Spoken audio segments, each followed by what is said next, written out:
Bismillahirrahmanirrahim. Assalamualaikum warahmatullahi wabarakatuh. Selamat jumpa lagi di pembelajaran jarak jauh PJJ atau belajar di rumah untuk mata pelajaran Teknologi Informasi dan Komunikasi atau Informatika. Mudah-mudahan PJJ atau BDR kali ini merupakan PJJ atau BDR yang terakhir. Mudah-mudahan SKB 4 Kementerian dapat dilaksanakan belajar dengan tatap muka di bulan September yang akan datang. Walaupun demikian, tetap kita menggunakan standar keamanan penularan COVID-19. Baik, kesempatan kali ini akan kita pelajari tentang software atau perangkat lunak komputer. Minggu yang lalu kita sudah membahas tentang hardware. Software adalah merupakan piranti atau peralatan komputer yang tidak nampak atau tidak kelihatan. Beda hanya dengan hardware. Kalau hardware itu fisiknya bisa dilihat dan bisa diraba.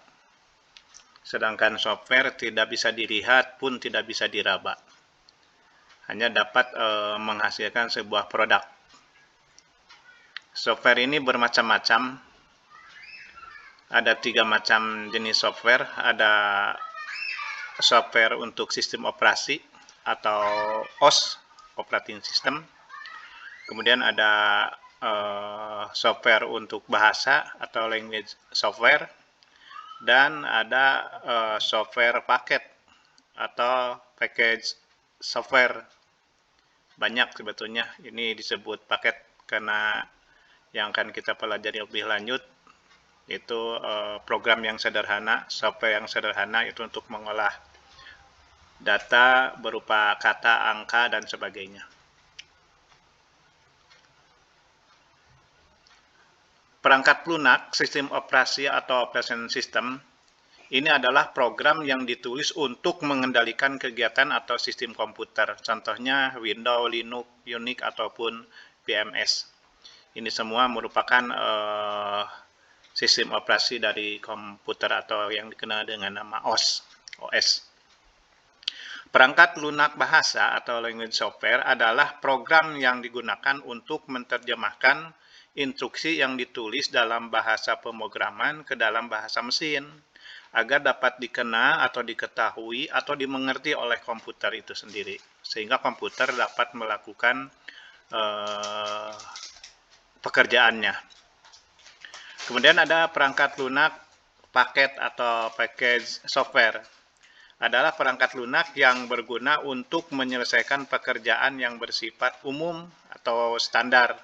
Contohnya perangkat lunak paket seperti Office. Office itu kan ada Microsoft Office Word, ada Microsoft Office Excel, ada Microsoft Office PowerPoint, dan sebagainya. Kemudian fungsi software, pertama, software itu harus mampu menyediakan fungsi dasar untuk kebutuhan komputer yang dibagi menjadi sistem operasi. Jadi komputer tersebut harus bisa menerima dari berbagai macam hardware yang dipasangkan dengan perangkat hardware yang ada program atau software yang lainnya. Kemudian yang kedua, sebagai penghubung antara software-software yang lain dengan hardware. Jadi maksudnya ketika kita akan menggunakan sebuah hardware dengan software yang bersangkutan itu harus bisa bekerja secara bersamaan. Jadi keduanya saling memiliki keterkaitan. Yang ketiga, berfungsi mengatur berbagai hardware untuk bekerja secara bersamaan. Jadi ketika komputer dinyalakan itu, semua hardware itu sebetulnya sudah siap bekerja. apabila kita membutuhkannya, jadi tidak harus mengaktifkan terlebih dahulu. Begitu komputer dinyalakan, maka hardware pun ikut bekerja sama.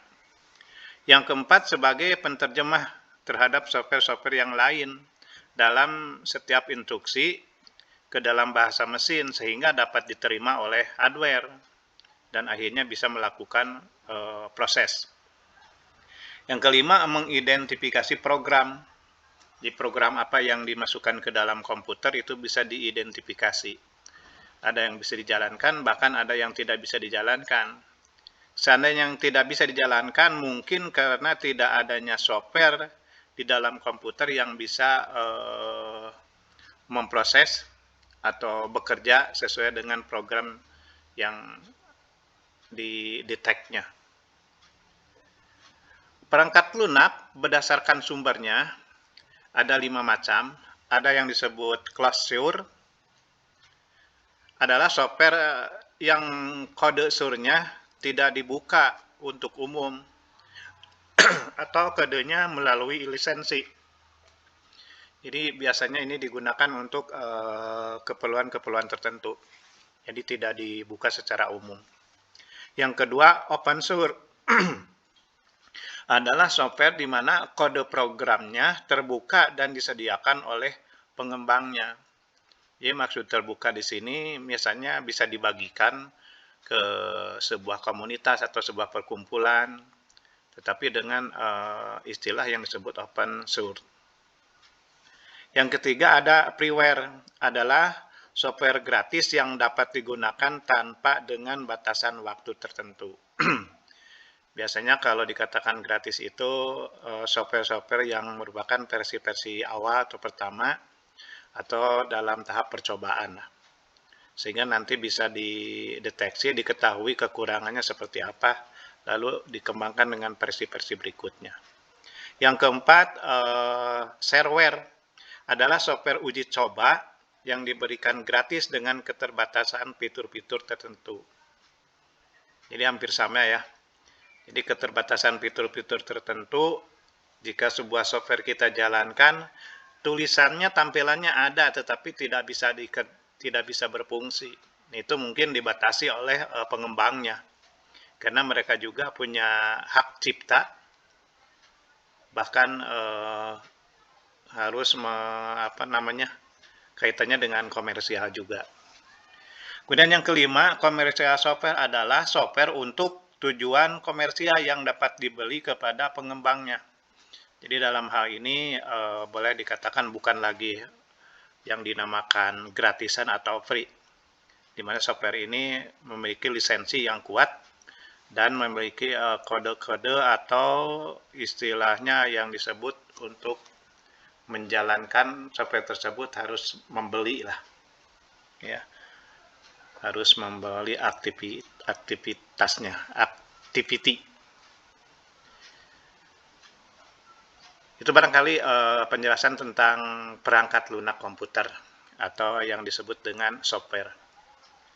Jadi kita sekarang sudah mengenal bahwa komputer itu terdiri dari perangkat keras yang disebut hardware, perangkat lunak yang disebut software, dan ada lagi nanti komputer itu terdiri dari hardware, software, dan brainware. Ya, kita bahas sampai di sini dulu.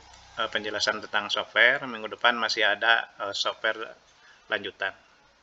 Terima kasih. Silakan kalian pelajari lebih lanjut pada modul-modul yang sudah dibagikan.